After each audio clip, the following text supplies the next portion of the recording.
Food has always been more than sustenance in Ukrainian culture. It's a language of love, a vessel for history, and sometimes the only bridge between generations.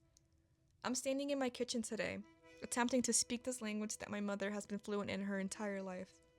These recipes aren't just instructions, they're heirlooms, passed down through whispers over steaming pots and flour-dusted tables. Ukraine's culinary landscape is as diverse as its geography. From the Carpathian Mountains in the west, where Hutsal cuisine features rich mushroom and cheese dishes, to the Black Sea coast in the south, with its abundant seafood.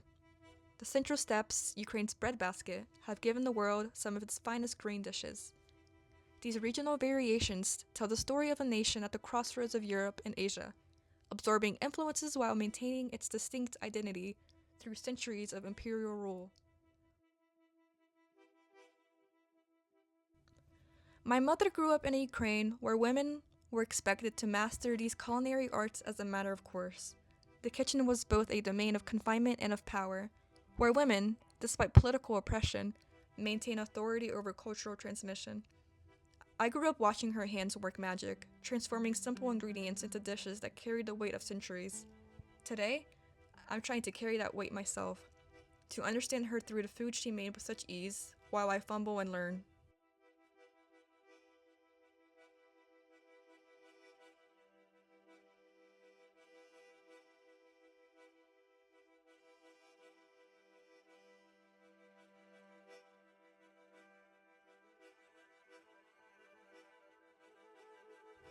Vareniki date back to the 13th century in Ukraine.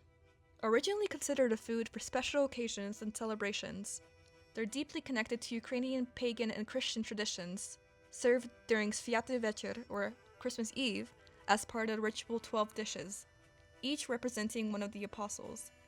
During the Soviet era, these religious connections were whispered rather than proclaimed, as Ukrainian cultural and religious practices were suppressed in favor of Soviet uniformity.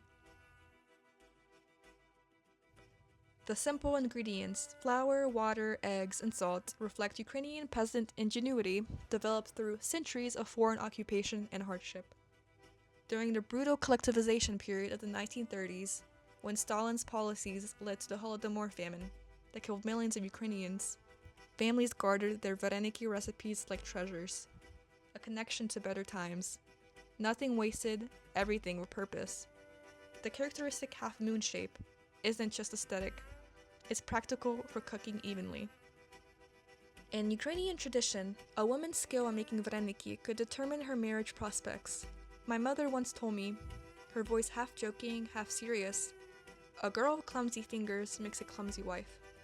This traditional gender expectation dates back centuries in Ukrainian society, where a prospective mother-in-law might closely inspect a young woman's vareniki before approving a marriage. I remember rolling my eyes then. Now, as my fingers struggle to pinch these edges closed, I find myself wishing I had paid more attention. Next up is chicken Kiev, a dish with a surprisingly complex history that embodies Ukraine's centuries-long struggle for cultural recognition. Despite its name, food historians debate whether it actually originated in Ukraine or was named by Russian chefs to honor the Ukrainian capital. This debate isn't merely academic. It reflects the larger pattern of Ukrainian cultural achievements being attributed to Russia, a practice that began during the Russian Empire and intensified during the Soviet period. The dish rose to international prominence in the mid-20th century, becoming a symbol of sophisticated Soviet cuisine served to foreign dignitaries. Yet its true origins likely trace back to the 19th century Kiev, when French culinary techniques were influencing Ukrainian urban cooking. The city of Kiev itself has a 1,000-year-old history as one of Eastern Europe's most important cultural centers, and once the capital of Kievan Rus. Listen to that sizzle! Watching the chicken Kiev turn golden in the hot oil is mesmerizing. My mother always said the perfect fry was about timing and temperature. Too hot and the outside burns before the inside cooks. Too cool and the breading soaks up oil like a sponge. During Soviet times, when food shortages were common, my mother explained how this dish became a luxury reserved for special occasions. A restaurant dish rarely made at home except for important celebration. Now, for holubtsi, cabbage rolls filled with a mixture of rice and meat. While similar dishes exist across Eastern Europe, Ukrainian chalupsy have their own distinct character, reflecting regional influences. In western Ukraine, near the Polish border, where my family is from, they tend to be smaller and more delicate. In eastern Ukraine, they're often larger and hardier. In the Carpathian mountain villages, corn grits sometimes replace the rice. While in southern Ukraine, near Odessa, the influence of Greek and Turkish cuisine can be seen in variations that include raisins or olives. The name comes from halub, meaning dove or pigeon, because the rolls resemble little birds. How cute. There's something deeply meditative about the process of making chalupsy, blanching the cabbage leaves until they're just pliable enough to roll without tearing. Preparing the filling with the perfect ratio of rice to meat, then the rolling itself, tucking in the edges just so. This dish tells a story of Ukrainian frugality and resourcefulness forged through centuries of challenging history. Cabbage was abundant and could be preserved through harsh Ukrainian winters, which historically could reach -30 Celsius or -22 Fahrenheit in northern regions. Rice or grains, originally millet or buckwheat before rice became common, extended the precious meat when protein was scarce. In Polysia, the forested northern region, wild mushrooms often replaced meat entirely. Nothing fancy, nothing wasted. A philosophy born of necessity during countless foreign occupations when Ukrainians had to make do with whatever was available. I remember watching her hands, strong and sure, rolling each chalupsy with practiced efficiency. Hands that carried the genetic memory of generations who survived the Holodomor, a man-made famine that Stalin imposed on Ukrainians in the 1930s, killing between 3.5 and 5 million Ukrainians in a deliberate policy to crush Ukrainian national identity and resistance to collectivization. Hands that survived 2 world wars, Soviet repression, and a Chernobyl disaster. My attempts are slower, clumsier, but there's something healing about placing each one in the pot, like I'm connected to a lineage of Ukrainian women who performed the same act for generations, preserving culture when it was dangerous to do so openly. Next up are pampushki, soft, fluffy garlic bread rolls that traditionally accompany borscht.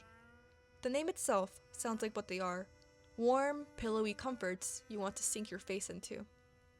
These rolls have ancient roots in Ukraine, with early versions dating back to pre-Christian times when they were made as ritual offerings during the winter solstice.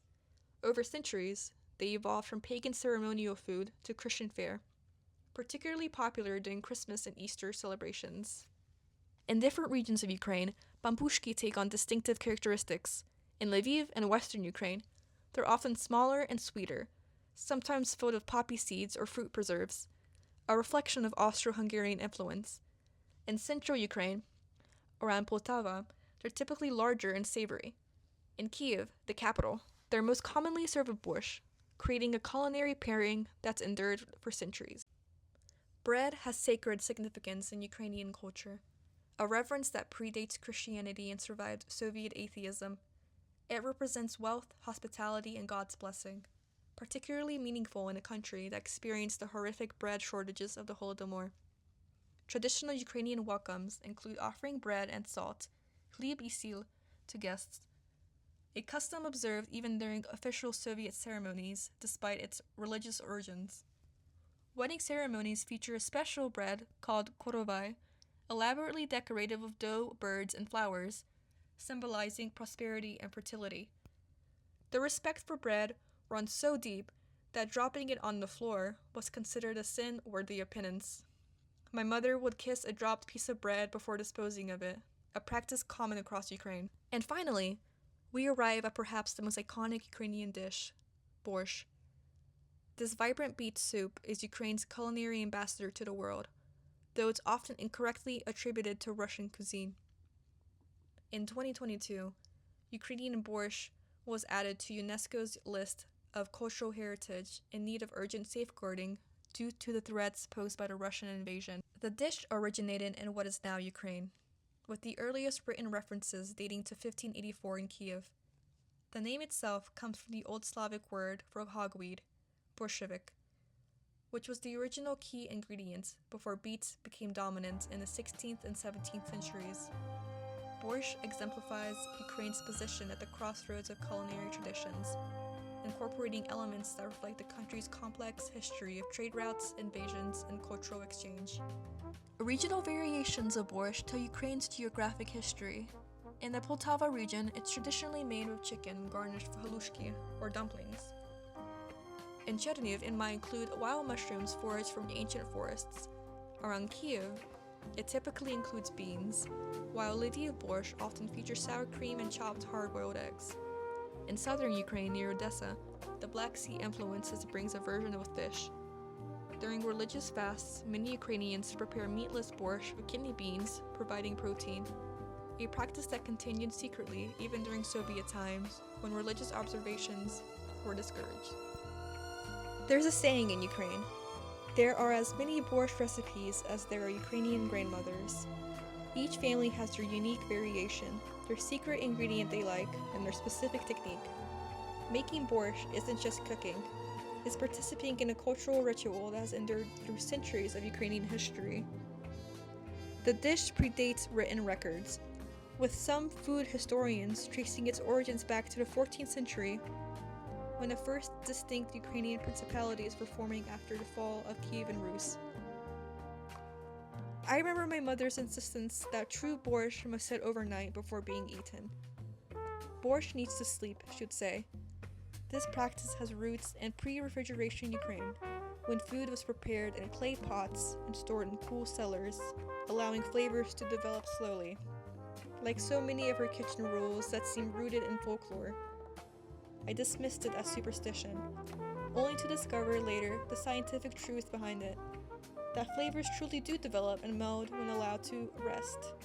The flavors from the beets and fermented ingredients work on the other components, creating the complex flavor profile that defines great borscht.